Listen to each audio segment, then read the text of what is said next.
So Joshua legitimately can say a young person in Hong Kong cannot afford a 45 Hong Kong dollar lunch with a $15 drink.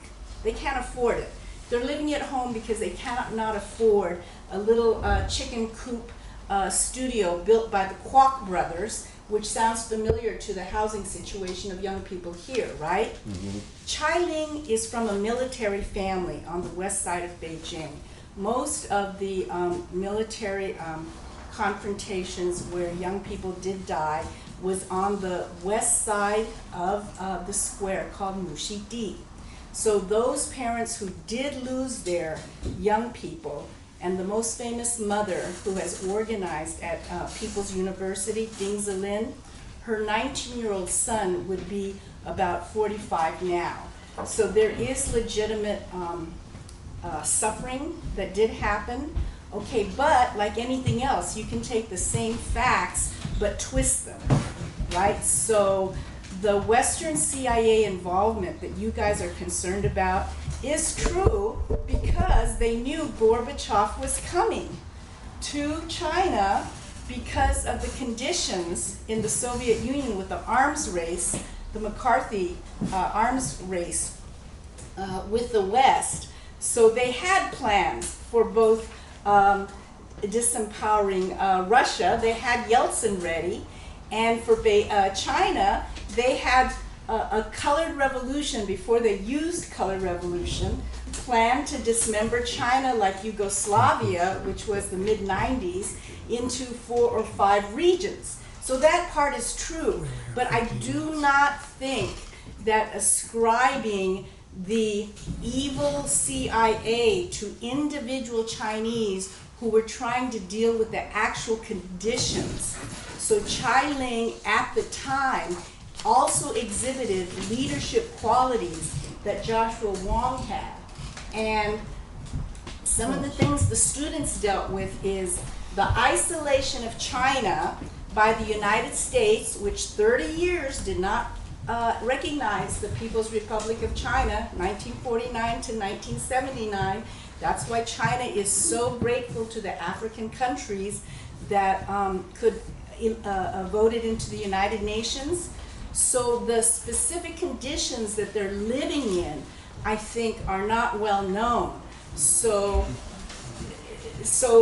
hold off before you ascribe all the CIA operations to these two individuals who were active when leadership was required, but you need a better understanding of the actual conditions at the time and what has happened. Chai Ling lives on a CIA, just like the Uyghur woman in Falls Church, Virginia. Mm-hmm. So they pay her expenses and her NGO, All Girls and Loud, but she's actually mentally traumatized.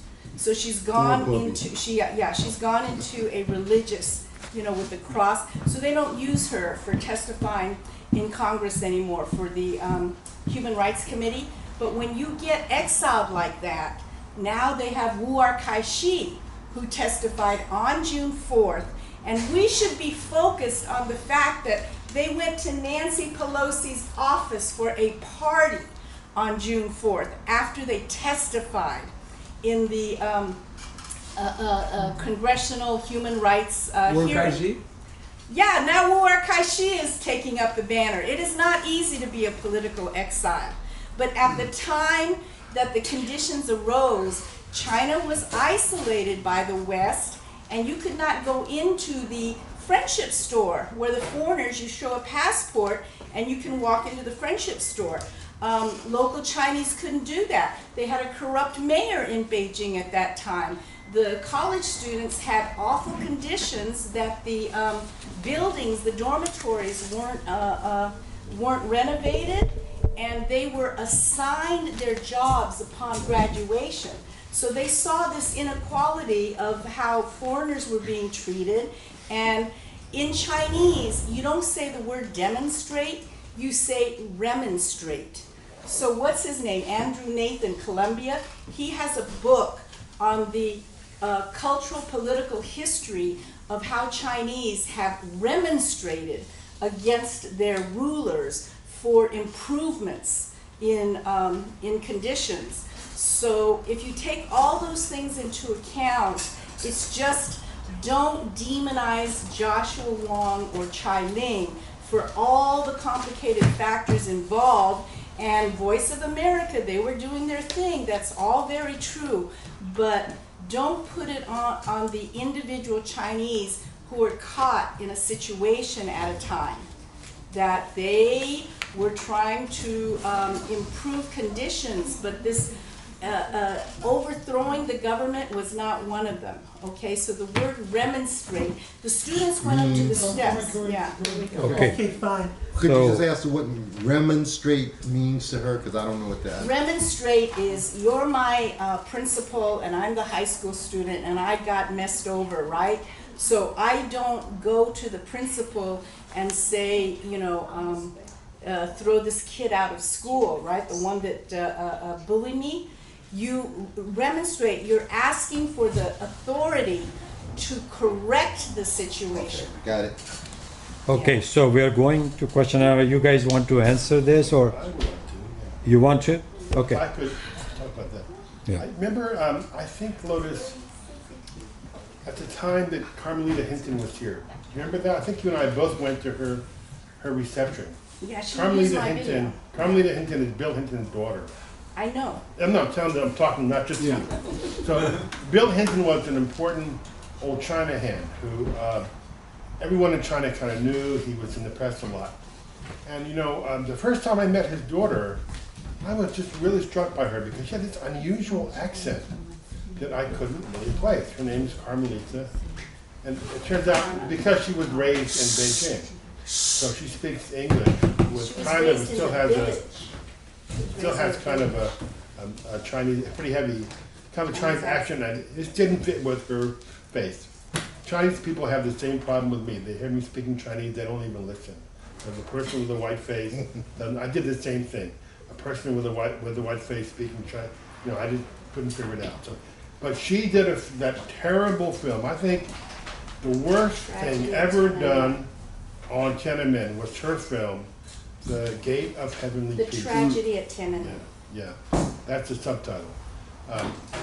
And in that, people who probably find the film online, but Chai Ling is the star of that film. Yeah. Yes, she is. And she is She just like she used my video and she replayed and replayed it. She is the face, became Yeah, the face. you were played. No, I asked, Hold on. or Michelle picked it Wait up. a minute. Hold on. But I let's think ask Karma, what did her Please, father folks, think this of is the not, film? this is And not she said her useful. father thought Okay. she This is the was too subjective hard on shit we that. don't want to get into. I've been assigned the role of moderator, and I want to bring some discipline. Otherwise, some people will feel dissatisfied. They're not getting their turn. So I'm going to go strictly by rows. So you have spoken. How about you, Norma? 6 minutes, but can we stay a little bit longer? Pardon? Can we stay a little bit longer? We paid for 6 minutes. I don't know who's coming. Should we take up a collection so All we right. can stay longer? Let's go, Norma. Let's keep it brief. Somebody else has some other content. Okay. I know. You? Okay, second row. Tony, how about you? Yeah, I do. I read an article this morning. I want to add a dimension to this. In one of Let's the, have one could conversation. you? I agree. Marilyn, as usual. And what do I have, a minute or something? Go ahead. Yeah. Let me read it. And this is on a right-wing website called Zero Hedge, and it's about the financial war escalates. It goes into a little more detail. Behind the scenes, the financial war between America and China is escalating dangerously into a war to secure global financial resources. At the time of growing liquidation of dollar assets by foreigners, the U.S. Treasury's internal analysts will highlight future government funding in the light of the developing U.S.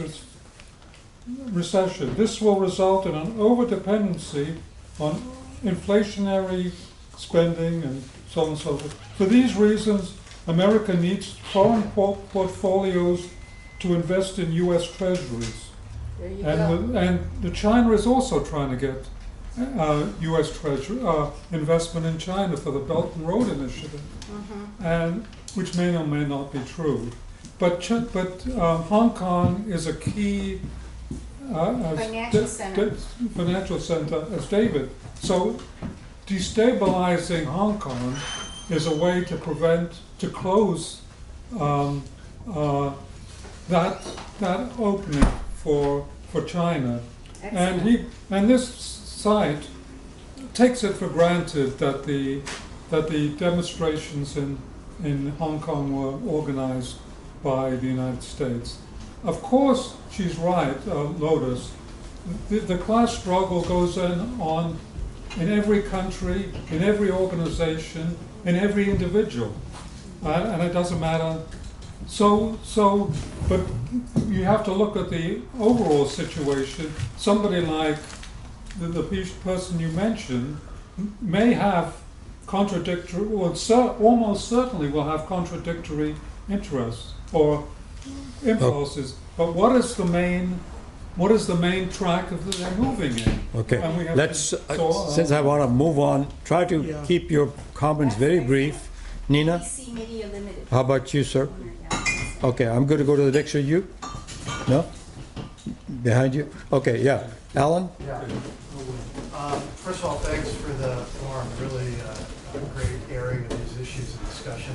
I would just add one thing to Gary, as Rich was saying, you should have put the Balfour Declaration in your list. The what? Yes, the Balfour Declaration in your list of Agreed. divisive British imperialist legacy. As I said, there was none of them that I left out. All right.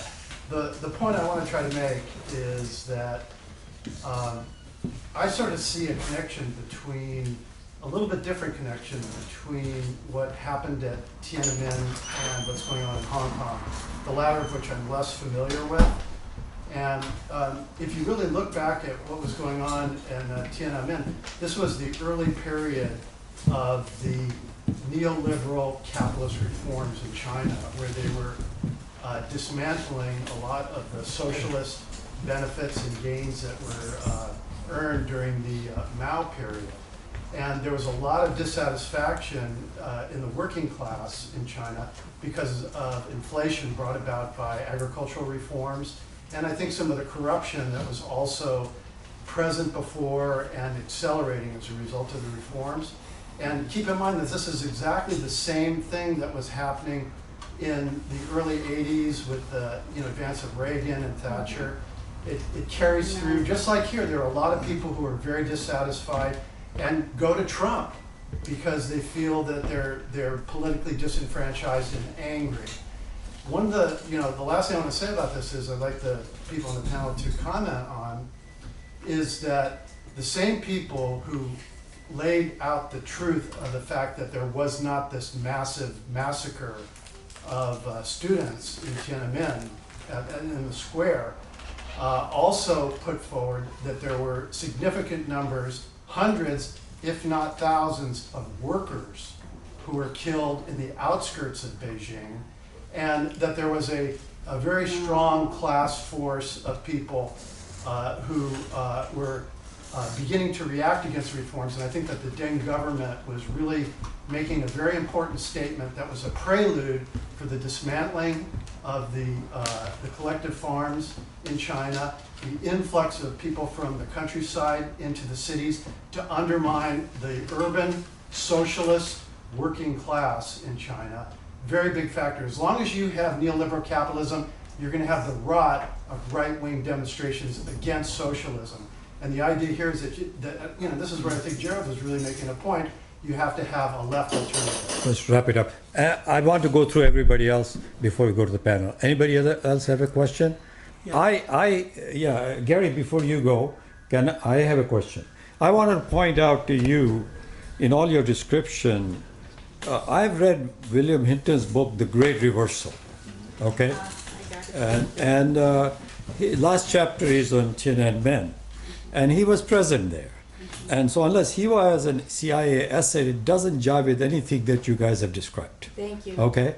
It is a crushing of a revolt which was when beyond student, beyond bourgeoisie, workers were involved. I'm not saying all workers were involved, but very significant.